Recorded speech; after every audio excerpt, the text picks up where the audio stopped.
Hey folks, just to let you know, I now have a new channel where I'll be uploading video game related reviews and videos from time to time. If that's of any interest to you, please do give it a look and subscribe.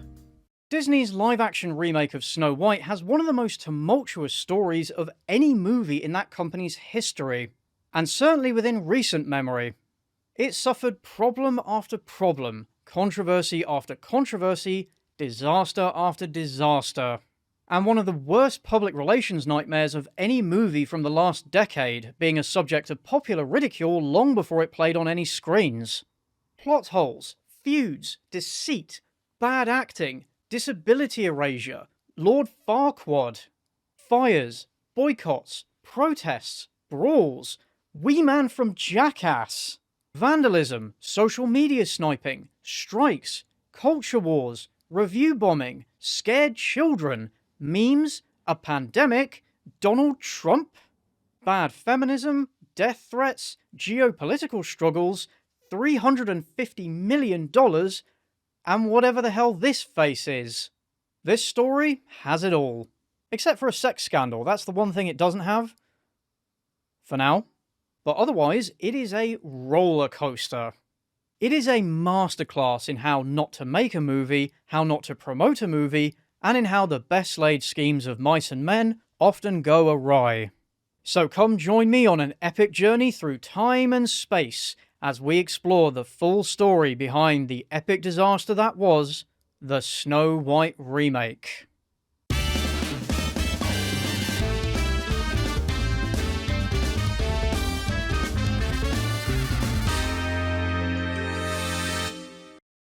This video is sponsored by Raycon. Who doesn't love a classic? Well, current year sucks pretty hard, so today we're gonna chew on some member berries and go back to cool with Raycon's Everyday Earbuds Classic. With up to 32 hours of battery life, a quick charge function, audio quality that rivals premium brands at only half the price, and a really comfortable ergonomic design that you can slap in whatever ear you have and watch them go nowhere. I like my Raycons like I like my men, but maybe you're more of a cool mint person. With the new colours, there truly is something for everyone. I use them on the rare occasions I touch grass, and on the more frequent occasions when I need to stave off crippling existential dread. Their active noise cancellation helps a lot with that. And with their multi-point connectivity, you can pair with two devices at once, so it'll be like you're dual-wielding sound. And if that's not enough, their 30-day happiness guarantee means easy, no-fuss returns. So help support the channel and your ears by clicking the link in the description box or going to buyraycon.com/cynicalreviews to get 20% off site-wide. That's buyraycon.com/cynicalreviews, and thanks to Raycon for sponsoring. Big thanks to Red Hunter, That Other George and Skaroy of Rivia for helping me put this one together. Disney's 1937 animated classic adapts the old fairy tale of Snow White and the Seven Dwarves, as recorded by the Brothers Grimm. With some changes, of course. Having the evil queen be forced to wear burning hot iron shoes and dance until she dropped dead wasn't exactly considered family-friendly anymore. For all two of you who don't know this story, Snow White is the daughter of a king, whose evil queen's stepmother makes her a servant after her father dies. The vain queen obsesses over being the fairest of them all, until one day her magic mirror tells her that Snow White is now the fairest. The jealous queen orders her huntsman to take Snow White into the woods, kill her, and bring back her heart. But he can't bring himself to kill such a kind and gentle soul, so he lets her go, taking back a pig's heart instead. Snow White quickly befriends some woodland animals, who lead her to a cottage inhabited by the titular Seven Dwarves. They let her stay with them, and much fun, songs, and shenanigans ensue until the evil queen realises she's been duped. She disguises herself as an old hag and tricks Snow White into biting a poisoned apple. The dwarves discover this and give chase, and the evil queen falls off a cliff and gets crushed by a boulder. The dwarves place Snow White, now in a coma, in a protective glass case. A prince hears about this and sets out to find her. He wakes her up with love's first kiss, and they ride off into the sunset for a happily ever after. Snow White and the Seven Dwarfs isn't just a Disney film, it's the original Disney film. It was both one of the first fully animated feature-length movies and responsible for really putting Walt Disney and his company on the map. It was hugely successful, and when adjusted for inflation is still the highest grossing animated movie to this day. It was widely acclaimed and is often regarded as one of the greatest and most important movies of all time. being massively influential on the animation industry and leading to the golden age of Disney animation.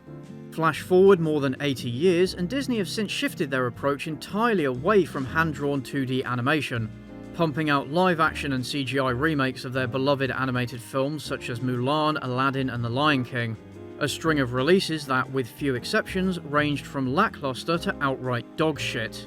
But Disney didn't care because they usually made money hand over fist. And all the way back in 2016, it was announced that Snow White would have its place on the chopping block. It was later confirmed that Mark Webb of 500 Days of Summer and The Amazing Spider-Man 1 and 2 fame was set to direct the project. Many people's reaction to all this, myself included, was something along the lines of, "Oh god, really? Another one? Yet more of this crap?" After witnessing an era of expensive but creatively bankrupt slop, people were rightfully quite cynical about the prospects for this new entry. Whatever your opinions on the original Snow White, and it's far from my personal favourite Disney film, what you can't deny is the movie's importance and cultural legacy. So when remaking this film in particular, far more so than Disney's other remakes, there's already going to be an enormous amount of pressure to respect that importance and honour that legacy. It begs the question of why you would even dare to remake something like this. I mean, we all know why. Let's not kid ourselves. How much is enough? How big does this pile have to be?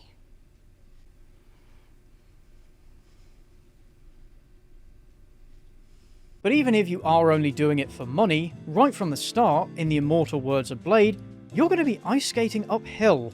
And it didn't take long for people's skepticism to be confirmed. The revelation that Gal Gadot was set to play the evil queen caused more than a bit of head shaking, given her well-earned reputation as a subpar actress, with it being very easy to find compilations of her bad acting. MacLeod, you're putting yourself and everyone else in grave danger. I need you to give me the stone. Kalel, no. And enough champagne to fill the Nile. And she demonstrated her exemplary talent on the movie's poster. Of more significance was the prior casting of Rachel Zegler as the titular Snow White, which sparked multiple points of discussion. Firstly, Snow White is said to be the fairest in the land. It's a pretty big deal as far as her story is concerned, and the reason for the evil queen's jealousy and murderous intent. Of all the things you could say about Gal Gadot, I think we can all agree that she's very physically attractive in a conventional sense. She did first come to prominence as a model after all, and while Zegler isn't unattractive by any means, some people did kinda go, really? The new show poster meme. I mean, nobody could quite understand why the beautiful Snow White was actually being played by Rachel Zegler to begin with, right? I mean, and Gal Gadot, like, mirror, mirror on the wall, I'm sorry, like, there's one that's winning that game, and I say this as a woman, okay? This whole discussion feels a bit mean to Zegler, honestly. But the movie did the opposite of helping her, A, by making her look really bad in it, and B, by providing a true beauty comes from within explanation for her label as the fairest, which unintentionally does give the message that, yeah, you're not as hot as she is. They accidentally threw her under the bus a bit with that one. Far more importantly though, the casting of a Latina actress to play a character called Snow White, whose skin is said to be white as snow, immediately brought forth charges of wokeness and political correctness gone mad, with the subject Snow Woke trending for a time on social media. Again, her name is Snow White. Now, you might consider that racist, but that's also the name of the actual fairy tale. And in the actual fairy tale, it says skin, I mean, this is from the original 1936 Snow White. Skin as white as snow, right? That is literally in her name. That's why she has her name. Meaning that even when the movie was in pre-production, it was already part of the incessant culture war. Negative reactions varied from outright racist vitriol to arguments about the laziness of race-swapping characters rather than creating original diverse ones, to concerns that this was a sign that the source material would not be respected, or that the movie would be used as a vehicle for obnoxious messaging, which would turn out not to be entirely incorrect. The context of it being a repeat of the controversy around the casting of Halle Bailey for Disney's live-action Little Mermaid movie meant that feelings on both sides were even more intense. This film does offer an explanation for how Zegler could play Snow White. The character's name comes from the fact that she was born during a snowstorm. This storm did happen in the Brothers Grimm tale, but that wasn't the reason for her name, which was derived from her physical appearance.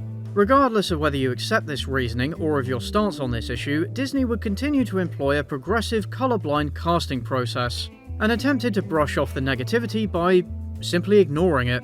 You don't particularly see people who, look like me or are me playing roles like that. So it was definitely, when it got announced, it was a huge thing that was like trending on Twitter for days because all of the people were angry. People that we need to educate, the people that we need to love into awareness. Love them in the right direction, exactly. But the casting controversies would go from bad to worse when it came to the Dwarves, the other major element of Snow White's story. On the WTF podcast, Game of Thrones star Peter Dinklage, arguably one of, if not the, most famous dwarf actors around, had some scathing remarks to make about Disney's film. There's a lot of hypocrisy going on, I gotta say. Really? Like what? Like what do you see? Literally no offense to anything, but I was a little taken back by the they're very proud to cast a Latino actress as Snow White. Yeah. But you're still telling the story of Snow White, yeah. Seven Dwarves. Sure. So, look, take a step back and look at what you're doing there. That makes no sense to me. You're progressive in one way, but you're still making that fucking backward story of seven dwarves living in a cave. What the fuck are you doing, man? Have I done nothing to advance the cause from my soapbox?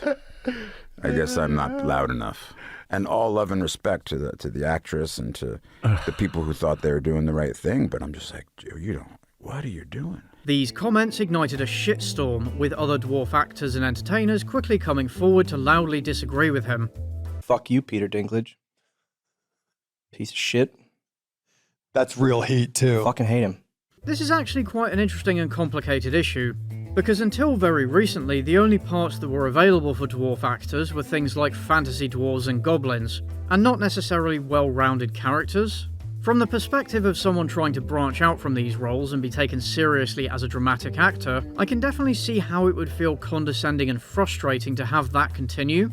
And you could certainly argue that this form of representation spreads and reinforces stereotypes about people with dwarfism.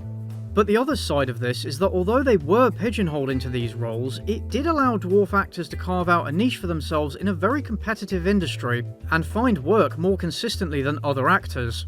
If those roles didn't exist, then neither would their careers. Because if you take those roles away, the industry isn't suddenly going to cast dwarves in other roles. What they're doing is pretty much you're replacing jobs that people could have as little people. Okay. Snow White and the Seven Dwarfs, it's for dwarfs, you know? And Dinklage's comments rubbed a lot of people the wrong way. He seemed very dismissive and condescending about the highly regarded source material. There was also disagreement about the Seven Dwarves being a demeaning representation of little people in the first place, and whether or not that judgment should ultimately be up to the individual portraying them. And it's not, again, like I said, these dwarves in that movie or in this story aren't viewed poorly, I don't believe. No. They're all separate characters that are actually heroes for this lady. Yes. And they take care and they take this lady in. They save her. They're her. viewed so well to society. More importantly, as someone who has made a very successful career out of playing dwarf roles, it came across like he was pulling up the ladder after him, even if that wasn't his intention. Yeah, I think it's really selfish of him because he's made it now and he's taken the opportunity away from other people that have dwarfism, and he knows the position that we've been through. I'm sure he's walked the path. It's been difficult to get certain roles. And other dwarves were quick to point out that he can't speak for the rest of them, as indeed no one can. Dinklage also never followed up on his comments or clarified his position, which didn't help his case. Disney responded by saying that they were going to reevaluate the role of the dwarves in light of sensitivity concerns and take a different approach, which eventually turned out to be replacing dwarf actors entirely with CGI characters, or magical creatures as Disney called them. They're never referred to as dwarves in the film, and the Seven Dwarves was even dropped from the title. But come on, they weren't fooling anybody. We all know what's going on here. Whether this was Dinklage's desire or not, and I do think the ultimate responsibility lies with Disney here, not him, his comments were said to have cost the jobs of not only multiple dwarf actors, but also potential body doubles and extras, something he received backlash for both before and after the fact. He costed so many people in my community jobs with that Snow White bullshit. And then you're going to have 7 dwarves, then their extras, then their stunt doubles that are all going to get paid. And he fucked it. But according to Grumpy's voice actor, Martin Kleber, Disney had always planned to use motion capture and CGI for the Not Dwarves, even before this controversy, which meant that Dinklage's comments had nothing to do with their decision. The Not Dwarves ended up being played by the puppeteers who controlled the puppets that were then used as a frame of reference for the CGI characters. Incredibly though, as far as I could tell, Kleber was the only one of the voice actors or motion capture artists who had some form of dwarfism. They couldn't even have given dwarf actors these roles? Like, come on. It's a bad thing. I'm not agreeing with it. This is Snow White and the 7 Dwarfs. Why are you hiring Snow White and the 7 average people? By attempting to be politically correct and not offend anyone, Disney actually ended up taking a worst of all worlds approach and pleasing nobody. They still had the magical dwarves that Dinklage was complaining about, and dwarf actors had lost career opportunities, with some activists also calling it erasure and even planning protests over the issue. And it was staggeringly hypocritical for Disney to do this while also talking about inclusivity and representation. Jackasses. They're remaking the movie, they just got rid of the dwarfs. You actually just went backwards. You actually just erased the dwarfism side of it. The disability, like we're a disability group, you just erased that whole image. There is one character in the film who's played by a dwarf, but he's so one-dimensional that you'd forget his name if he didn't loudly state it multiple times. You're in the presence of the Rebel Quig, master of the crossbow. I am the Rebel Quig, master of the crossbow. I am the Rebel Quig, master of the crossbow. He's part of a group of bandits, the rest of whom are played by non-dwarf actors. And when behind-the-scenes photos emerged of these characters, it was widely believed that they were the intended replacements for the 7 dwarves, which led to yet more criticism and ridicule. Initially, a spokesperson for Disney claimed that these photos were fake, which fooled no one. Disney then backtracked and simply said that they were not official, which was true, but made no difference to anyone's perception of the situation. It was eventually revealed that, yes, the Not Dwarves would also be in the film, and that the bandits were additional characters. And as we'll see, their presence in the movie is pointless, since they not only take away time from the dwarves, but most of the bandit gang's role in the film was drastically reduced during extensive reshoots. So, nobody won. Things weren't looking good so far, and a lot of people were either skeptical or annoyed. But you've seen this video's runtime, and believe it or not, we are nowhere near done. Having been delayed by 2 years due to the COVID pandemic, principal photography began in March 2022 at Pinewood Studios in jolly old England. Disney had to employ strict safety measures due to increasing COVID cases at the time, adding further millions to the movie's budget. During this time, one of the sets that was under construction caught fire. Nobody was hurt, but this was hardly an auspicious sign. Like some power above was trying to stop all this before it got worse. Not long into filming, there was another bit of drama concerning Zegler. She had previously starred as Maria in Steven Spielberg's adaptation of West Side Story, but despite playing the lead role in a film with 7 Academy Award nominations, she did not receive an invite to the 2022 Oscars ceremony. Oh, wow! Wow! Despite the production studio 20th Century Studios having been allocated tickets. A highly unusual snub for which no explanation was forthcoming. After a public outcry, she was invited as a presenter a few days later, even cracking a joke about her experience. Growing up in Australia, I never thought that I would stand on this stage. And I never thought that I would be here 6 days ago. I did it. Dreams really can come true pretty fast, too. Well, who owns 20th Century Studios? That's right, Daddy Disney. And an insider told news organisation The Wrap that the reason Zegler didn't get an invite was because Disney did not want to risk jeopardising the filming of Snow White. Which, if true, was massively shitty of them. Classic Disney move, though. After all, Walt Disney himself did fuck over the original voice actress for Snow White because he didn't want the magic of Disney being ruined or some bullshit. But anyhow, production continued. Originally intended to be released in the spring of 2024, almost 2 years after filming originally wrapped, strikes by the Writers Guild of America and the Actors Union SAG-AFTRA had caused Disney to delay the movie's release by another year. Disney were also reportedly unhappy with how the movie had turned out and demanded reshoots be undertaken, reshoots that suffered delays as a result of the aforementioned strikes.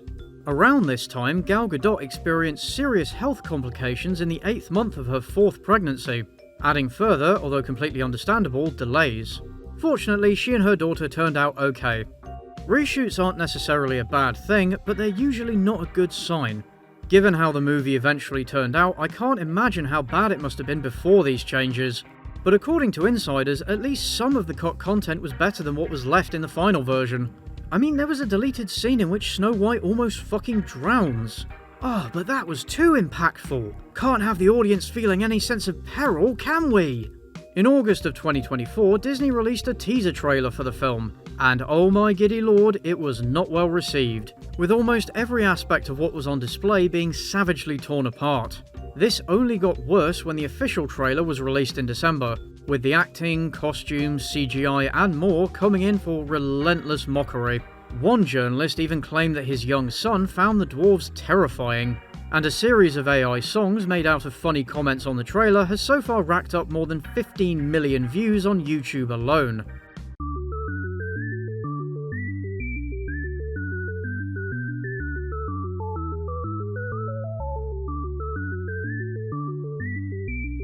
Speaking of AI, it's somewhat of a damning indictment that AI-generated alternatives to Snow White were much better received than the trailers for a major Disney release. You don't go half-ass on Snow White, motherfucker. Art demands sacrifice. As the total investment in the movie, including marketing, had ballooned to an estimated $350 million, every piece of publicity for the Snow White remake generated more massive amounts of oof than a Will Smith music video. When you're marketing your movie, you want to make it as appealing as possible to its intended target audience. And you certainly don't want to put people off if you can help it. Or at least Disney doesn't, because they want as big a market share as they can get. Of course, when you try to appeal to everyone, you end up not really speaking to anyone. But this section of the video could be called How Rachel Zegler Pissed Almost Everybody Off. At the Disney Fan Club's D23 Expo in September 2022, the first opportunity for fans to see this new Snow White, Zegler made some interesting comments. You said you were bringing a modern edge to it on stage. What do you mean by that? I just mean that it's no longer 1937, and we absolutely wrote a Snow White that is not going to be saved by the prince. She's not going to be saved by the prince, and she's not going to be dreaming about true love. She's dreaming about becoming the leader she knows she can be. And so it's just a really incredible story for, I think, young people everywhere to see themselves in. She doubled down on this stance in another interview at the event. I know that you've told me before that your version of Snow White is different, and it's more of a 2022 version of Snow White. What did you mean by that? I mean, you know, the original cartoon came out in 1937, and very evidently so. There's a big focus on her love story with a guy who literally stalks her. Yeah. Weird. Super weird. So we didn't do that this time. This provoked an uproar, with the anti-woke crowd jumping at the chance to denounce her and the movie as being part of the woke agenda. And for many others, it was eye-roll inducing. Zegler's comments grated on people for a number of reasons.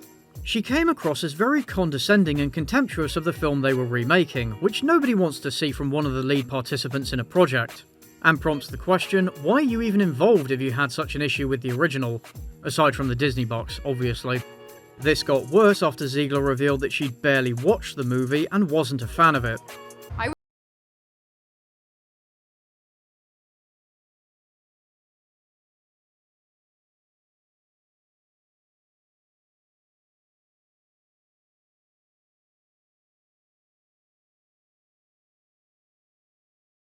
Never revisited Snow White again. So I watched it for the first time in probably 16, 17 years when I was doing this film. Which I don't think is nearly as bad of a statement as it was made out to be, but nevertheless, it was very easy to interpret in a bad light.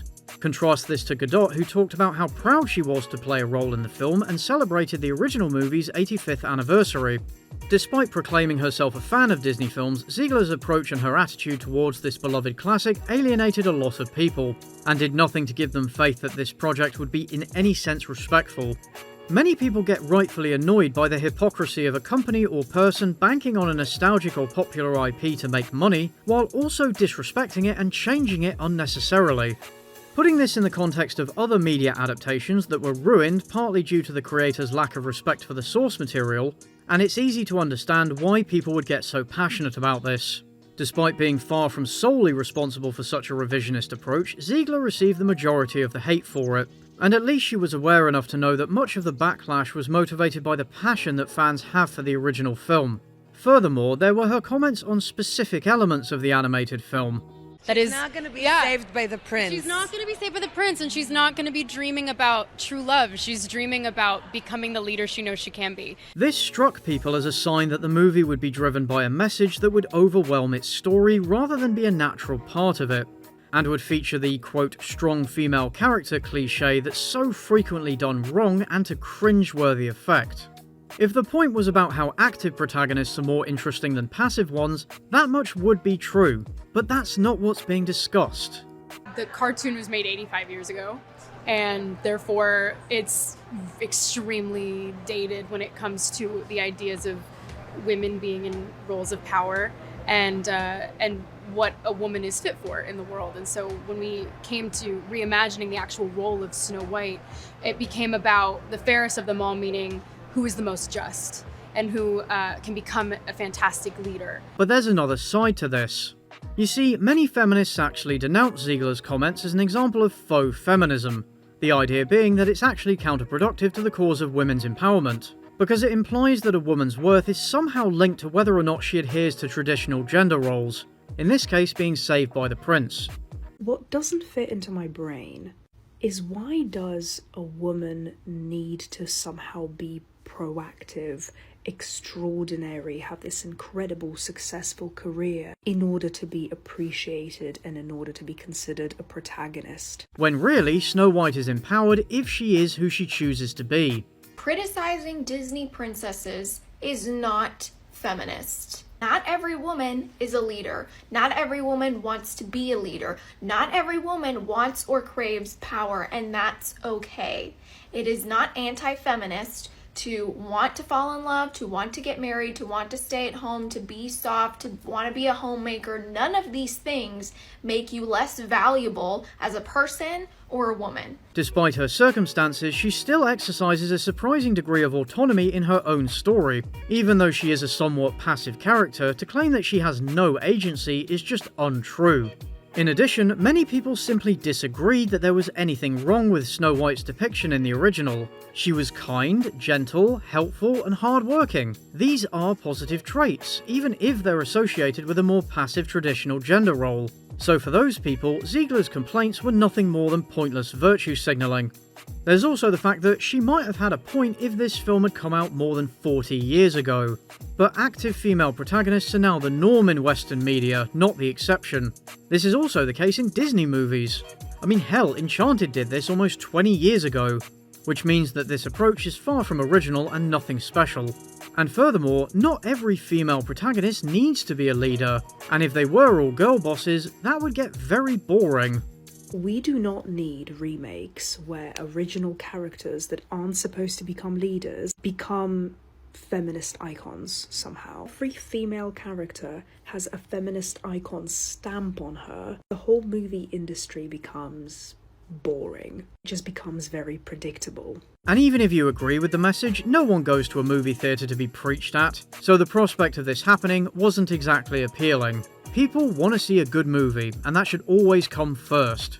As for the point about the prince stalking Snow White, even if you want to put these comments down to her being facetious, they were still unwarranted, and demonstrated a further lack of affection for the source material.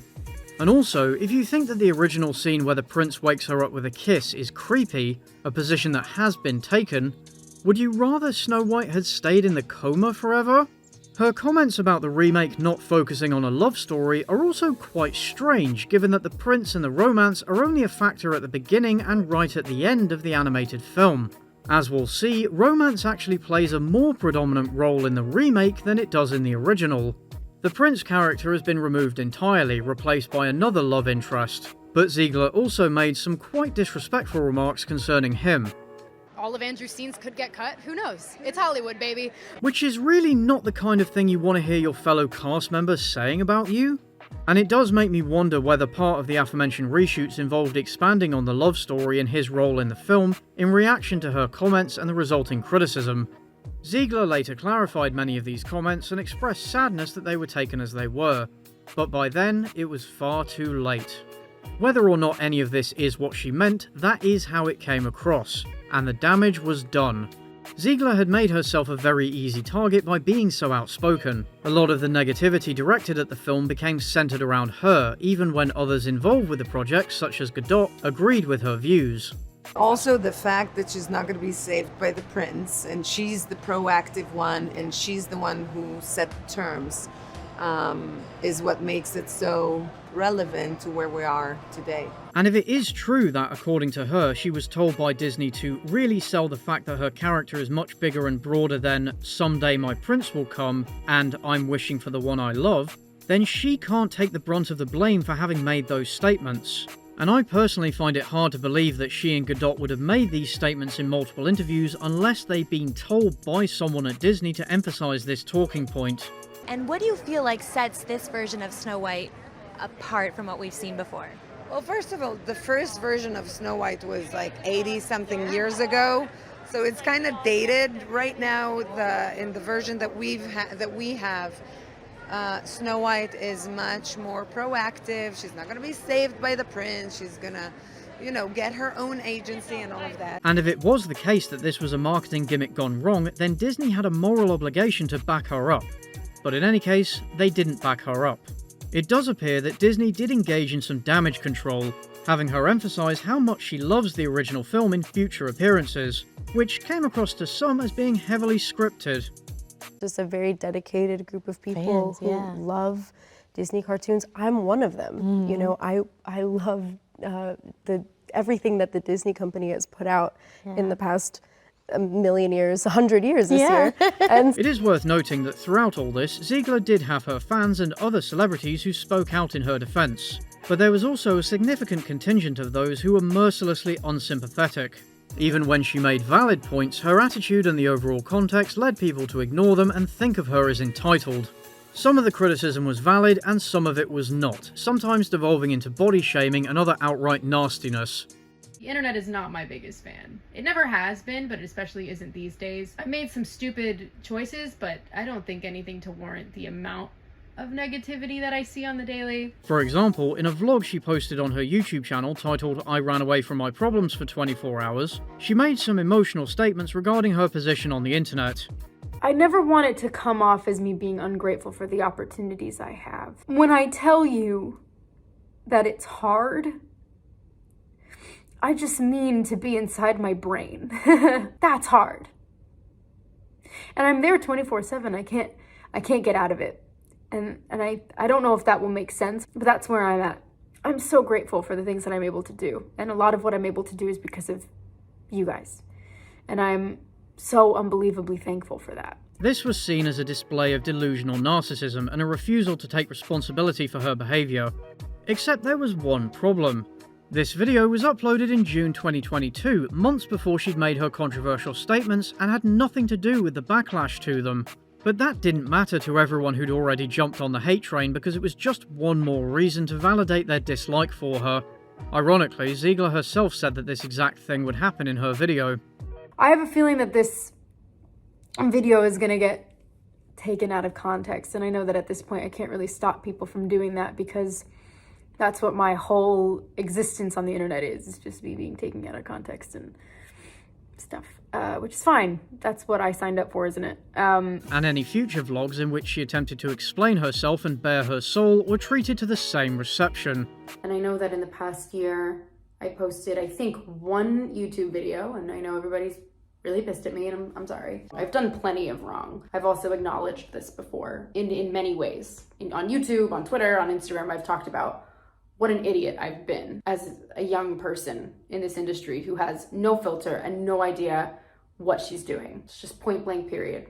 And then there's the internet that has no grace or forgiveness for anybody for anything. Sometimes that's a good thing. Sometimes it's a ridiculous thing. It is what it is. the dumbass stuff I've done on the internet, the dumbass things I've said, I don't absolve myself from that. I'm not sitting here being like, I'm 21, please forgive me. Like, the stupid shit I've said and done is stupid shit. Her videos began to get mass disliked, and she hasn't posted on that channel in over 2 years.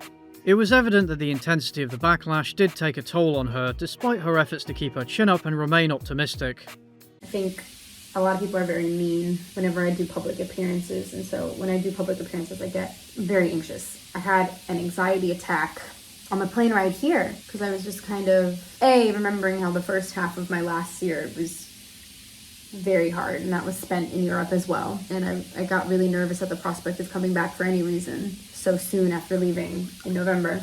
And also because I know how mean people get when like pictures of me surface on the internet. It's gotten to a point where I actually had the thought in my brain of what surgery and how much surgery do I have to get for people to finally stop calling me ugly on the internet.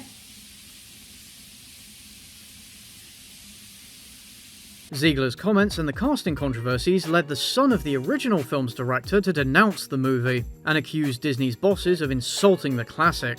And these were not the only occasions when Zegler's mouth got her in trouble. After the highly contentious 2024 US election brought Donald Trump back into the White House, she made a highly emotional post on Instagram denouncing him and his supporters, saying that they should know no peace. She later apologised after significant backlash from conservatives, with pundits demanding she be removed from the film. Even though there was absolutely no chance of them removing her from the film because it was already completed, this was just one more controversy that Disney could ill afford given the movie's impending release. Especially since they were already dealing with the effects of an ongoing political shitstorm related to the current Israel-Palestine conflict. A video like this is really not the place to discuss the Gaza situation in detail, and I also don't really feel knowledgeable enough to be able to add anything valuable to that conversation. Suffice to say that it's a horrible clusterfuck in which thousands of innocent people have already been hurt or killed, and that the sooner it's over the better. And it's relevant to Snow White because of the indirect involvement of its lead actresses. Gadot and Zegler both received backlash for their positions on this highly divisive conflict, and Snow White was caught in the middle, with people on both sides being unhappy and having a reason to deny Disney their money. הייתי בטוחה שהסרט הזה הולך להצליח בענק. ואז קרה השבעה באוקטובר. מה שקורה,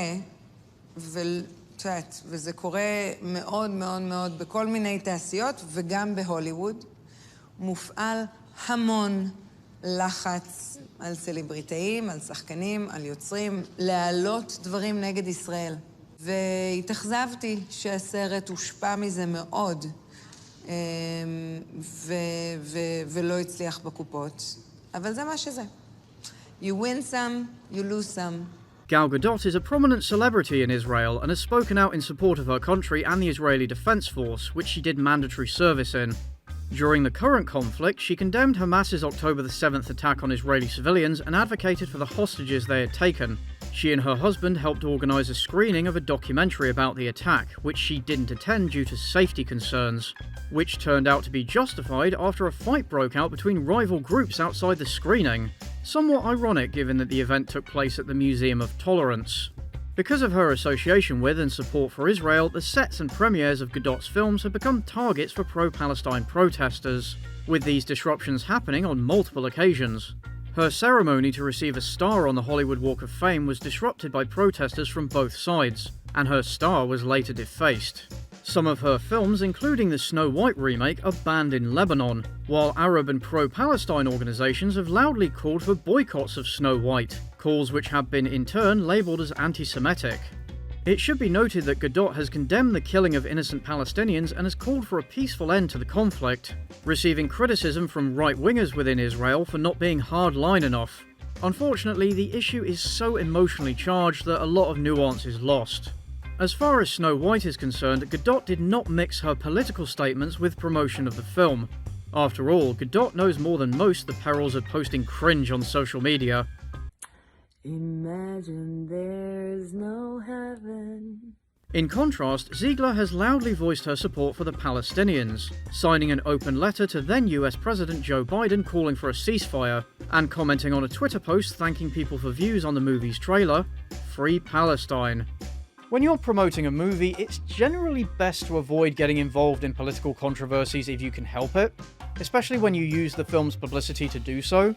Regardless of the merits of your opinion, you risk pushing some people away, which could hurt the movie's bottom line, and could potentially affect the careers of other people that worked on it. It's just not really professional, especially since, at the end of the day, it's not her movie. The film's producer, Mark Platt, reportedly flew to New York to talk to Zegler directly and get her to take down her comment, which she did not do, but she did refrain from any more controversial posts, at least until the Trump remarks, after which Disney paid for a social media advisor to vet her posts. Given her history of contentious comments, they probably should have enforced this a lot sooner. But in any case, once again, it was too little too late. Platt's son would later put Zegler on blast in a now-deleted comment, calling her immature and narcissistic and claiming that her actions clearly hurt the film's box office, a response that triggered a mini backlash of its own. Due to their positions on opposing sides in the conflict, rumours of a feud between Zegler and Gadot began to circulate, with fans interpreting Zegler's lack of mention of Gadot in social media posts about the movie as evidence, and Gadot's official Twitter account reposted a message condemning Zegler before swiftly unreposting it. Although we don't know if she runs this account herself, but I think it's highly unlikely. People love this kind of juicy gossip, and they were quick to overspeculate or simply make shit up for views. They did appear on stage together at the 2025 Oscars, and there is no evidence that they ever clashed during production. And they got along well according to inside sources, even if this never turned into a genuine friendship. ממש נהניתי לצלם את הסרט הזה. ממש. בטח שזה לא היה עם רייצ'ל זליגר. נהניתי אפילו לעבוד עם רייצ'ל זגלר. וצחקנו ודיברנו והיה כיף. But things did apparently get more tense as the movie got closer to release, with Zegler making seemingly dismissive comments about Gadot. And they do appear to be less warm towards each other in later interviews when compared to previous ones. And what publicity they did for the movie was conducted separately from each other in a way that was extremely obvious.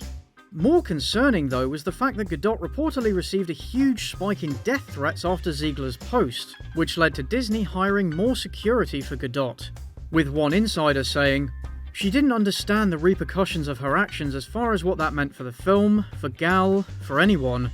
Although this Variety article was the subject of its own criticism, being accused of being part of a smear campaign against Zegler. Due to all this controversy, Disney decided not to have a traditional red carpet premiere, drastically scaling back their event in LA, with no press invited, only a few photographers, and the only interviewers being those employed by Disney themselves. And according to the New York Times, the entrance to the theatre was hidden from public view by tall hedges on movable platforms? And a customary UK premiere was not even held at all. This was clearly an attempt to avoid awkward questions and more bad publicity, a viewpoint taken by, among others, Martin Kleber. Again, according to insiders, Zegler and Gadot were mostly kept apart, and Zegler was sat 2 rows ahead of Gadot during the screening, possibly as a way of avoiding any tensions flaring up. The actual premiere eventually took place in Spain on March 12th of this year, ahead of the film's wider release the following week. And after all this time, after starting development more than 9 years ago, after all of these delays and disasters and controversies, did the movie find redemption upon release?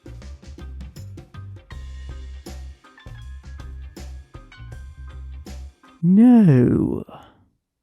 There were some positive reviews, but most of the professional critics were negative or lukewarm at best.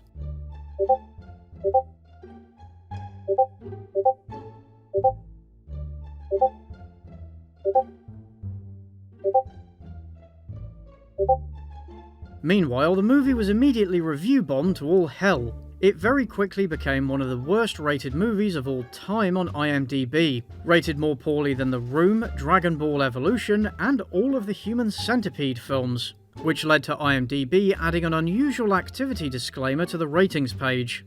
Some of this was down to internet trolls, but it was also a combination of the numerous controversies, criticism of Zegler personally, and the film's poor quality. Because make no mistake, the Snow White remake is bad. Not worst movie ever bad, but still pretty fucking awful. So, let's talk about that. Despite the controversies, this movie could have been successful if it were good enough to make up for all the fuss. But it isn't. Even without all the other stuff going on, the movie is plagued with weird, detrimental creative decisions that made me legitimately wonder whether they were the result of internal sabotage. Like, why does the chipmunk look like it's taking a shit on the storybook? Actually, you know what, that's unintentionally quite a good metaphor. In addition, while I'm sure many people worked very hard on this film, there are many signs of creative laziness and lack of attention to detail. Not noticing that Gal Gadot has lipstick on her teeth, or refusing to do another take, is honestly the least of it. I mean, just starting with the visuals, everything looks flat, uninspired, and boring. The movie looks very dry, if that makes sense. It's either undersaturated or oversaturated. This leads to everything kind of blurring into everything else and not looking as distinct as they ought to. And you can see this lack of contrast distinctly when you view it in grayscale. What doesn't help is the blurry filter they've slapped around the edges of so many shots. They've massively overdone it and it's so distracting. And it messes with your sense of depth perception. For instance, here the animals are the same distance away from the focal point as the actor, but they look more out of focus in a way that makes no sense. And here the edges of the background and foreground are blurry, and yet the large log stays at almost the same level of clarity. And it's even more obvious when it affects a character's head or feet. This isn't a camera trick, there was a deliberate creative decision that somebody made to add this in post-production. It might have been to draw the viewer's attention to the centre of the screen, but good cinematography uses framing techniques to direct the audience's focus towards the intended object. Here it's just lazy, and this filter seems like an attempt to compensate for how the piss-poor cinematography makes the shots look so indistinct. They also try to use it to paint mood into the film because they failed to do so organically. But another credible reason for this, and for why the shots look so boring, the colours look so flat, and the lighting is so bad, is because this makes it much easier to add the CGI elements to the real footage, and hide any flaws when doing the compositing. And there is some quite lazy compositing here, although you might not notice it unless you're paying close attention. If this were a low-budget indie movie, I'd forgive it for mistakes like this, and for the VFX tricks they've employed to get away with being lazy or time-constrained. But this is Disney we're talking about. But I don't necessarily blame the VFX artist for this, because it is a direction problem. And the direction was bad, frankly. Okay, here's one example. The animals look quite detailed, but they also don't look real, so they actually appear more artificial and off-putting than if they'd been rendered in a more cartoony style. And then there's the dwarves. I mean, holy shit, where do we even start with these guard gnome-looking motherfuckers? It seems like they took Dinklage's comments very seriously and decided to make the dwarves look as unreal as possible, with these massive heads that make them look like they're playing Big Head mode in one of those classic shooters. And they aren't nearly as visually distinct as their animated versions. Making them look like PS1 Hagrid would have been an improvement, honestly. In addition, there's some visuals that just do not have the same impact when you render them in realistic graphics as opposed to hand-drawn animation. Just one example of this are the shots of the witch dipping the apple in poison. The original scene simply looks so much better. I will say, I do appreciate the use of practical effects for the witch, and I think the transition from the evil queen to the old hag was well done, but that's the most I'm willing to compliment the movie's visuals. And add to that the issue of everything looking too clean. The clothes and sets look too neat and machine-made. This doesn't look like a real place or even a well-thought-out fantasy realm. It looks like an exhibit at Disneyland. And it's not like Disney haven't put more effort into the environmental design in other movies that they've made. These sets look so cheap and lazy, and the costumes and props look so bad. Snow White's dress looks cheaper than cosplays I've seen online. It does not suit her at all, and it stays in perfect condition even after everything she goes through, which is somewhat of a pet peeve of mine. The love interest's hair is too perfectly groomed and his clothes look far too modern. They remind me of that god-awful Robin Hood movie. The evil queen's outfits look unintentionally ridiculous, and her hair makes her look like Gary Oldman's Dracula. And while the magic mirror doesn't look too bad, the one from Shrek somehow looks better. This overly clean and simplistic approach contributes not only towards making the movie's style indistinct and thus unremarkable, but also towards making the movie look so artificial, even for a movie about CGI dwarves. But it's actually worse than that. Because of all this, the film exists in that weird uncanny valley between fiction and reality which is discomforting to look at. No joke, watching this movie made me feel tired and disoriented because it was so hard to focus on anything, and because the visual effects made the shots look so unreal. There's a difference between bad films and films that are bad to watch, and Snow White is both. It's no exaggeration to call this an assault on the senses, and that's without mentioning the occasional bad YouTube levels of editing. You'll never convince me that this movie justified the amount of money that was spent on it, even with the reshoots. You can't just employ some pointless Dutch angles and pretend you're making something with artistic merit. And that's just how it looks. I haven't even talked about anything else yet. The songs are the opposite of energizing. They're soulless. And the lyrics are a joke, but not a funny one.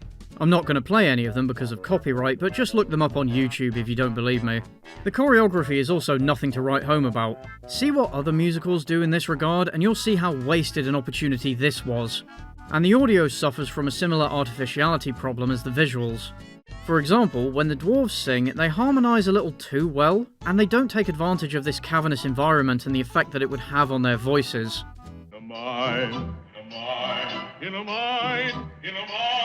And then there's all the auto-tune. Bad auto-tune. The more aggressively you apply auto-tune, the more robotic the audio becomes, and it creates artifacts that ruin the sound.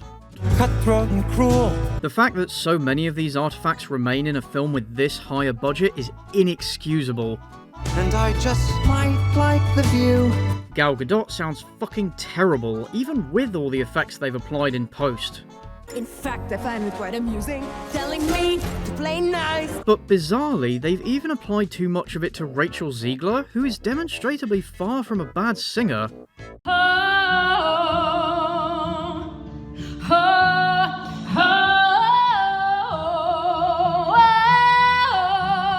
Using it on Gadot I could understand, but this just seems like overkill. So the songs don't just sound bad, they sound wrong. This is at least partly due to the fact that they took the unusual approach of recording the vocal performances live, rather than the standard method of using a studio-recorded version during filming. What's so wonderful about working with this particular group of people, they're really great at capturing our vocals live on the day. It's not normal to record a whole musical live. Historically, musicals would have pre-recorded backing tracks. Which isn't unheard of, but it was mostly unnecessary, didn't add anything to the experience, and seems to have created more audio problems that needed fixing in post-production. The cast were already dealing with a bad hand, but they proceeded to play it very poorly. And flip the board. And shit on the board. Can't not talk about Zegler first. And I swear, somebody important who worked on this movie did not like this woman. She wore a wig to try to replicate the hairstyle of the original Snow White, but it looks fucking terrible. Even after they touched it up using CGI during reshoots, because even they realised how bad it looked. The comparisons to Lord Farquaad were as inevitable as they were accurate. A new hairdo, Snow White hairdo. We cut it all off. They made her cut her hair for this? Was it really that hard to find an appropriate hairstyle for this woman? When it came to cutting my hair off, I just trusted Nadia so much. She has such a deep understanding for what makes a character beautiful, and it reflects in all of the hair and makeup. Well, that was a fucking lie. Like, how am I supposed to not laugh at her when it looks like she's wearing Chewbacca's ballsack? In addition, they've also slapped an overly aggressive beauty filter on her. It only seems to be applied when she's singing, but it creates this temporal blur around her mouth. It makes her mouth look far larger than normal and results in the top and lower halves of her face not matching. It's really uncanny to look at, almost AI-esque. They don't do this with the other characters, just her, and I don't understand it. If you told me this was a fake post made to make her look bad, I'd believe it. Speaking of her face, it seems like she didn't know what to do with it. Her facial expressions are often bizarre and inappropriate. It makes her look like she has the Hasberg jaw, and it was widely mocked on social media. Catch that merry tune. But here's the thing, she's not entirely to blame for this. Because while they were filming, nobody corrected her on it. They looked at this and said, yes, good job, more of this please. But it does make it difficult to take her seriously. At the same time, I saw critics praising her performance, which made me scratch my head because she's really nothing special in this. Even if they hadn't gone out of their way to make her look terrible, she doesn't have the acting ability or charisma to be the leading lady that they wanted her to be, and it seems like she's compensating for this by frequently overacting, like she's in a pantomime. Although, in fairness, she's far from the only one that does this. Gal Gadot definitely lives up to her reputation. Magic mirror on the wall. Who is the fairest of them all? No! Are you against me too? Are you? Yes or no? Some producer must have really wanted to drink her bathwater, man, because I'm at a loss to otherwise explain why she was cast. It's funny how the animated version of the Queen is so much more animated than her, at least when she isn't overdoing it. She actually gives a better performance after she transforms into the old hag, but even here they kind of mess it up. Her voice sounds too youthful. But what of the danger? Oh, you love him. But here's the thing, believe it or not, she's not even the worst actor in this movie. In fact, everyone is mediocre to shit. But even if they weren't, the material they're working with is just awful. I think it's time for Snow White and I to have a little talk. How was the screenwriter a professor of writing at multiple universities? Jesus Christ. I hope those kids got their money back. It's been a long time since I've seen a mainstream movie release with this many huge plot holes, and I've expressed my feelings about those before. I can say without exaggeration that every character in this movie is a complete fucking idiot. Seriously, the only way this plot can function as it does is to assume that every single character, without exception, is a brain-damaged moron. Because logic just does not exist in this world, nor does it exist in these characters' brains. And they think that we, the audience, are a bunch of idiots. Which is also why they've made Snow White that kind of safe boring that makes movies so unappetizing. And yet they expect us to swallow it and be grateful little consumers. And I cannot overemphasize how utterly boring this movie is. It kills its own humour and any entertainment value through poor setup and delivery. And that's not even the half of it. There's just so many issues with this story that it's better to tackle them sequentially and deal with things as we go. It starts off as you would expect. Good king and queen, Snow White is born, everyone loves her, life is good, blah blah blah. Queenie dies, Gal Gadot comes into the picture, she does magic, the king goes "Awooga," and she becomes the stepmom. She has the magic mirror, which apparently can only answer one question. Who's the fairest of them all? Of all the women reckoned fair, your beauty is beyond compare. Remember this, it's going to be important later. She warns the king of a false threat to the kingdom, so he goes off with some soldiers and doesn't come back. But no one knows what happened. Did none of the soldiers come back? Did they not send anyone after them? What happened isn't established, but the queen takes over, steals the riches of the kingdom for herself, and makes Snow White a servant, imprisoning her in the castle. And everyone just kinda goes along with it? As the years passed, the people nearly forgot there ever was a princess named Snow White. What do you mean they nearly forgot? They can see her through the fucking gate? And people work at the palace? A lot of people? She was in the middle of all these crowds, and what, no one recognises her? When a monarch is overthrown like this, the opposition to it almost always makes the true heir the focus of their resistance efforts. So I'm sorry, the idea that everyone nearly forgot about her and did nothing is just fucking ridiculous. Snow White also seems to have some form of Stockholm syndrome because she never attempts to sneak out of the palace even once. A few years later, she meets our dashingly handsome future love interest. Yeah, I gagged too. Who has snuck into the castle to steal some potatoes. I feel like his priorities are somewhat out of order here. Snow White hasn't been seen or heard from in many years. Again, people on the outside can see her through the gate. It's not like she's in solitary confinement, for fuck's sake. Snow White comes across as incredibly naive. She thinks that if she tells the queen about the people's hunger, she'll do something about it.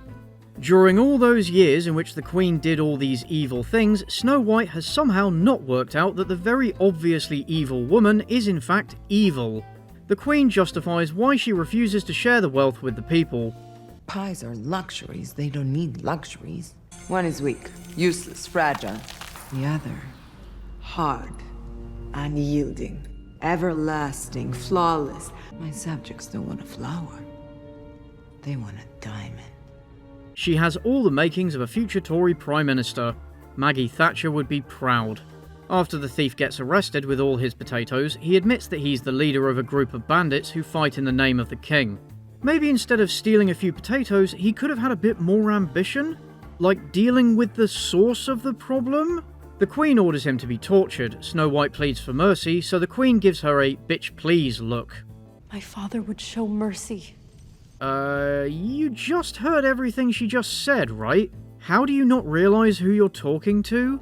So she has him bound to the castle gates to freeze to death and calls Snow White a little bitch who'll never amount to anything. Snow White sings a song and it takes the guards that long to escort him down there. They don't even keep watch over him, so she is easily able to untie him. Brain dead or totally absent security is going to be a recurring theme. And it's at this point that the magic mirror tells the Queen that Snow White is now the fairest in the land. Nothing can hide her gentle grace, for I see she is more fair than thee. Remember this, it's going to be important later. This of course pisses off the Queen immensely, so she orders the huntsman to take Snow White to the forest and do the heart-cutting thing. And of course, Snow White doesn't question why she's suddenly being let out of the castle after years of being a prisoner. And this scene is just so underwhelming. It lacks any of the creepiness and dramatic impact of the animated version, which is so much more terrifying and emotive. Why? Oh my god, you cannot be this fucking stupid. This is who we're supposed to root for? So she runs into the dark forest, meets some friendly animals, and gets led to the dwarves' cottage. I know that she does this in the original, but I still find it kind of funny that she's breaking and entering and making herself at home. She also talks to animals a lot less in this film. Maybe they thought it would make her look schizophrenic. Eventually, we're introduced to the not dwarves. They're totally not dwarves, guys. They're not dwarves. Trust us on this one. Who have magical gem-finding powers that are never used again or become relevant. Because of course they do. They try to do the same sort of slapstick comedy that characterized the dwarves in the animated version, but it just doesn't work because it doesn't translate well to this style of motion-captured animation. The physicality just isn't the same, and the bland colour palette really doesn't help. Snow White freaks out at being woken up, but doesn't seem at all fazed about meeting non-human magical creatures for the first time. In fact, their status as the only non-humans in this realm is never brought up. Ever. Oh, here's another difference. Animated Snow White saw the state of the house and decided to clean it in order to help out its owners, who she assumed were children. This Snow White does absolutely nothing of the sort. And instead of offering to cook and clean for them in return for shelter, which is a pretty sweet deal all round, this Snow White teaches them to clean for themselves. Which I guess is fine, but she doesn't do anything herself to help? She's way more of a parasite than cartoon Snow White ever was. How exactly is this empowering? Although, in fairness, the not dwarves do let her stay for one night because the Queen tried to kill her. But she could have at least offered to earn her keep, considering that she broke into their house. Also, these dwarves have been living together for 274 years by their own admission. And if they were this messy and incompetent, the house would be a complete shithole, a kind of Hoarders-style situation. And if they argue this much, I'm surprised they haven't killed each other by now. The animated dwarves only really argued with Grumpy, and that's because he was an asshole. The longer I stay here with you, the more danger I put you in. At last. Goodbye. You know what? I amend my earlier statement. Grumpy isn't a complete moron. He's the best character. And I'm called Grumpy because I'm misunderstood. This is the closest thing to a funny joke the movie offers. Oh, an animated Grumpy was just a full-blown misogynist? It's kind of funny to watch now. She's a female, and all females is poison. They're full of wicked wiles. But Snow White manages to change his mind and warm his cold dark heart, which is more of a justified impact on a character than this Snow White has. And given this movie's themes, this change is a huge wasted opportunity. But I guess they thought the sexism angle was a bit much. Pussies. Oh, and of course, Snow White is the one who teaches them to whistle, even though it's not been established before this point that this is something she knows how to do. Ugh. Meanwhile, the Queen realises she's been tricked and that the huntsman didn't put Snow White's heart in the box, but an apple. A fucking apple? Not even a pig heart like in the animated film, which would have at least made sense? They didn't even show the heart, so even if they thought it was a bit too intense for kids these days, there was still no reason to make this change. Did she not open the box to check when the huntsman came back? She couldn't smell the blood or tell the difference in weight and sound? How fucking empty-headed is she? And why did the huntsman go back to the palace after going through with this stupid plan? This is what I'm saying about everyone in the film being a dumbass. Snow White decides that her father might still be alive and that she needs to find him. In the woods, she runs into the thief, whose name is Jonathan, who hides her from the soldiers the Queen sent out to find her. And let's talk about him for a second, because I don't get him. He's supposedly the leader of a group of bandits who fight in the name of the king, right? But he seems incredibly dismissive of the idea that he might still be alive, nor does he seem to recognise the importance of his daughter and heir being alive and free from the Queen's grasp. He says things like, "Oh, your problems aren't mine," as if her existence means absolutely nothing to a resistance movement, and as if the Queen's rule hasn't directly caused all of the problems he's complaining about. And "You're finally learning that life's not fair," when her mum's dead, her dad's missing, and she was basically enslaved, and he knows all this? And "I'm partial to not being dead," as if he has any sense of self-preservation given that he broke into the evil Queen's palace to steal some fucking potatoes? Oh, I'm so sorry to disappoint. You must have mistaken me for a knight in shining armor. Yeah, I get that that's what they were going for, but I would expect this Flynn Rider knockoff to have at least some consistency. Basically, he's given up. How endearing. Oh, and this is all after she saved his life earlier, which he seems to have completely forgotten about. Ungrateful bastard. The rest of the bandits show up, and then the soldiers, and then there's a poorly choreographed fight. Snow White distracts the soldiers, who all run off after her, leaving none to deal with the bandits who just attacked them. Being as incompetent as they are, she easily outwits them, which causes Jonathan to change his mind about her. Oh no! Stop! Don't do it! No! So much for not getting saved by a man. They take him to the Dwarves' house. Doc, despite admittedly not being a medical doctor, does some random shit to Jonathan, and that somehow cures him. This inexplicable MacGuffin is the only meaningful contribution that the Dwarves make to the progression of the story. Apart from that, they could be removed and it really wouldn't affect much. And I think this can be put down to all those reshoots they had to do. I would do anything for Snow White's special friend. Ooh, you got a special friend. No, no. Oh, shut up. Shut the fuck up. We all know what's going to happen because there's no original ideas here. Even though it's not primarily about their love story, they fall in love after only a few interactions, and this despite them lacking genuine chemistry. The soldiers come close to discovering the dwarves' cottage, so Jonathan lures them away. But because he's dumb, he gets caught in a trap and brought to the Queen. He's not very good at this whole banditry thing, is he? See, unlike you, I know her. I think you mean new. Oh my god, she's so bad! Why is she in this movie? Even the scene where the Queen makes the poisoned apple creates more problems. The antidote is true love's kiss, and it's heavily implied that she knows that Jonathan is Snow White's love interest. So if she killed him, Snow White would never wake up and she'd be scot-free. She's demonstrably okay with inflicting pain and murder, so there's no reason for her not to do this. But she doesn't, and the movie gives no reason why. The animated movie didn't have this issue because Snow White didn't have a love interest at that point. Love's first kiss. No fear of that. She really played herself here. The dwarves go off to work while Snow White prepares to leave to try to find her dad.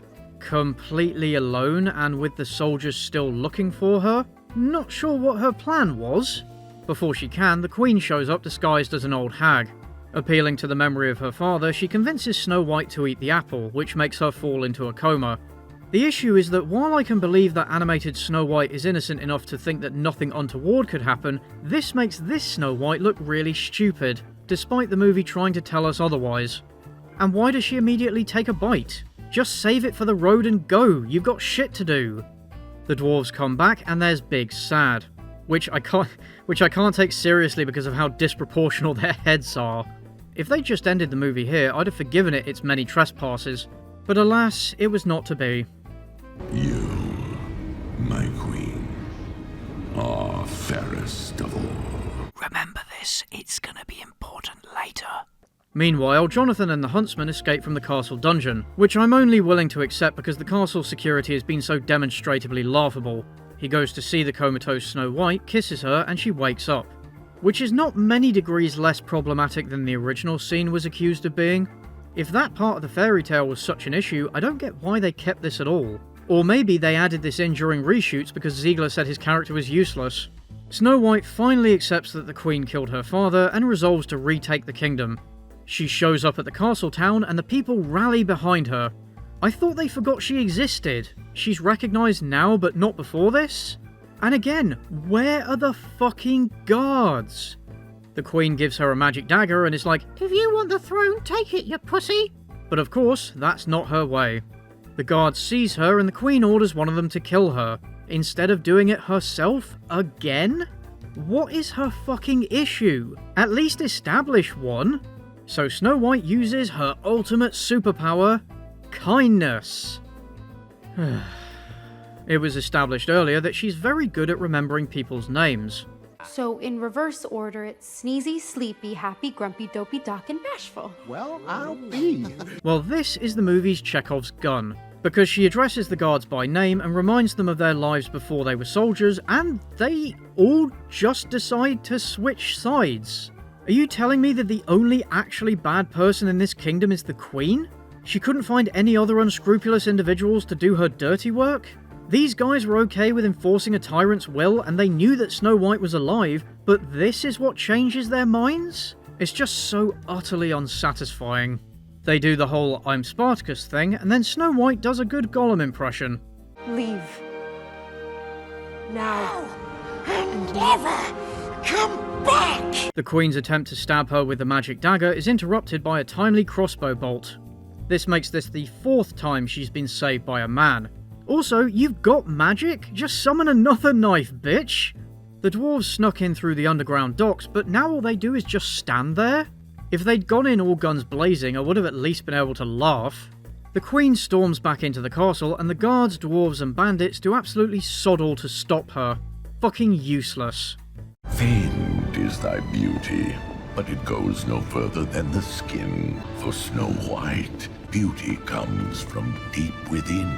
She will always be more fair than thee. Okay, now I'm gonna get a little mad. All that stuff I told you to remember? Well, now it's important. If this is the basis on which the magic mirror is judging fairness, it's a nice sentiment, but holy fuck, this isn't just a plot hole, this is a plot czar bomber. First of all, this was never established. The mirror should have clarified this fucking years ago. Maybe she'd have tried being less evil? When Snow White demonstrates kindness by freeing Jonathan and giving him some bread, this is when the mirror decides that she is the fairer one. So before this, she had less inner beauty than the Queen? How does that make sense? And does this mean that apart from Snow White, every single person in this kingdom without any exceptions is a worse person than the evil Queen? What have these people done? Are they operating a child trafficking cartel or something? Either all this is true, or the mirror was always lying, in which case it can't be trusted anyway. It's a magic mirror that can only answer one question. How does it fuck that up? I understand wanting the message to be about inner beauty and stuff, cliched as it is, but I am fully convinced that they did not think through the consequences of this change. The Queen gets mad and smashes the mirror, and this somehow kills her. Why? I don't know, there's nothing solid to go on, and at this point I don't even care anymore. Snow White becomes the Queen, rules justly, etc., and now everyone wears white. It's like some Jonestown shit. Hey, just eat the pies. What's the worst that could happen? Excuse me, are y'all with the cult? We're not a cult. We're an organization that promotes love. Yeah, this is it. This film is a mess. They kept talking about how much they understood how important the original was, how preciously it should be treated, and how much of an honor it was to work on this remake. Its place in history is very specific and incredibly powerful, and we wanted to honor it. It's an honor that is unlike anything else. It's also a lot of responsibility because she's the original Disney princess. The movie was made by a lot of people who really love Disney and a lot of people who really love Snow White. But in the final product, that didn't come across. It's ugly, boring, overly long, unfunny, sounds terrible, is acted terribly, and has atrocious writing. It lacks the style, impact, and technical innovation of its predecessor. Everything that was exciting and interesting about the original has been watered down to slop. They've managed to take what is a fairly simple story and make it bloated, worse, and make less sense. Like adding in all these extra characters, but none of them have any depth or flavour and they're inconsequential to the plot. They could have removed the bandits entirely and given all their bits to the dwarves. At least then there would have been more scope for developed characters. Not to mention all these ridiculous plot points, terrible characterisation and muddled themes. Director Mark Webb talked about wanting to make the movie for his daughter, and it's clear that one of the major creative intentions was to inspire young girls to be leaders. I think on a very simple personal level, I wanted to make a movie for my daughter. And there is some value in that. But there'd be even more value in inspiring them with a story that's actually good, and in which the moral is properly conveyed. Snow White's final triumph feels so unearned, because becoming the leader she was always meant to be only works out because everyone else is a fucking idiot. Again, how is that in any way empowering? This film has nothing to recommend it for. It's not even the kind of bad you can laugh at. It's cinematic waterboarding. You know, I think if they'd made a live-action remake of Snow White and the Seven Clever Boys, a game that literally has a very questionable portrayal of a black child, that film would have been somehow less controversial than this one. And the craziest part is that they went through all of these controversies for something that turned out to be this shit, and which lost them so much money. Snow White bombed at the box office, being one of the worst performing of Disney's live-action remakes, and was set to lose Disney an estimated $115 million. Although this estimate was based on a worldwide box office figure which has still not been reached, so the actual loss is probably even higher. Seeing Zegler watching the movie in an empty theatre feels depressingly ironic in this context. Curiously, given some of the controversies, the movie actually overperformed above expectations in more conservative US states. And box office analysts have claimed that the controversies actually had little impact on the film's performance, citing other issues such as the film's older source material, its poor presentation, and its failure to connect with a modern general audience. Snow White's dismal box office performance led to its early release to home streaming on Disney+. And other planned live-action remakes, notably that of Tangled, were put on hold due to its financial disappointment. Memes about Zegler being the hero we don't deserve and putting an end to Disney's live-action remakes aged very poorly, however, as Disney's next release, a live-action remake of Lilo and Stitch, which was also very poorly received by fans of the original, has so far grossed over $1 billion. Are you fucking kidding me? So absolutely nothing was learned. I wasn't intending to run defense for Rachel Zegler because I also found her a bit annoying, but I do think the vitriol directed towards her was a bit overblown. Although she didn't help herself, didn't help the movie with her comments, and she just didn't come across very well. Her biggest problem was that she simply wasn't able to find the right balance between being outspoken about what she's passionate about and being professional enough not to alienate audiences and cause problems for the project she's starring in. Personally, I don't think it's the result of narcissism and entitlement, and more a result of being immature and lacking a filter. She acted like an idiot, but blaming her solely or entirely for the movie's failure is as ridiculous as it is untrue. She didn't write this movie, she wasn't responsible for its creative decisions, and the people that mattered were on board with it all. Even if she'd kept it professional, even if she'd been replaced entirely, the movie would have still been shit. It can't be blamed on wokeness either, as other films, including Disney's that have been denounced as woke, have performed exceptionally well. Nor is it due to fewer people going to see movies in theatres, as Lilo and Stitch and also the Minecraft movie have made absolute bank since Snow White ended its run. The more research I did for this video, the more I found myself sympathising with Zegler to at least some extent. I'm not saying she doesn't deserve criticism for some of the things that she's said and done, or for other dumb shit, because she absolutely does. But it is clear to me that her responsibility for this movie's failure has been grossly over-exaggerated. Sometimes by people who had a financial interest in doing so, and sometimes by people who wanted to deflect responsibility away from others who were involved. I don't know, man, like, criticism is one thing, but I feel like the whole thing just went way too far, you know? There was no one factor or one person responsible for the failure of Snow White. It was a complicated convergence of many factors, some of which were beyond anyone's control. Replace Zegler and Gadot and add in actual dwarf actors, and you'd still have a bad script. improve the visual effects and the costumes, and the jokes still wouldn't be funny. Bring peace to the Middle East, and this movie would still be pointless and boring. The idea that there's no such thing as bad publicity has never actually been true, and never has it been more untrue than with Snow White, which is destined to be one of those films that's remembered more for the shitstorm surrounding it than for the movie itself. That is, if it's even remembered at all. Oh, and as a quick aside, I would like to thank Disney for giving me such good material to work with. Cheers for that one. And if nothing else, this might be a valuable lesson in the importance of knowing when to shut the fuck up. Yeah, Disney magic. Hey folks, thanks for watching, hope you enjoyed it. If you did, do consider becoming a supporter on Patreon or becoming a YouTube channel member. You'll get early access to ad-free and uncensored versions of videos, as well as a mention here in the credits. Big thanks to the video sponsor Raycon, do check them out. Check out my merch store, join my public Discord server, and links to everything are down below. Thanks again, and I'll see you in the next one.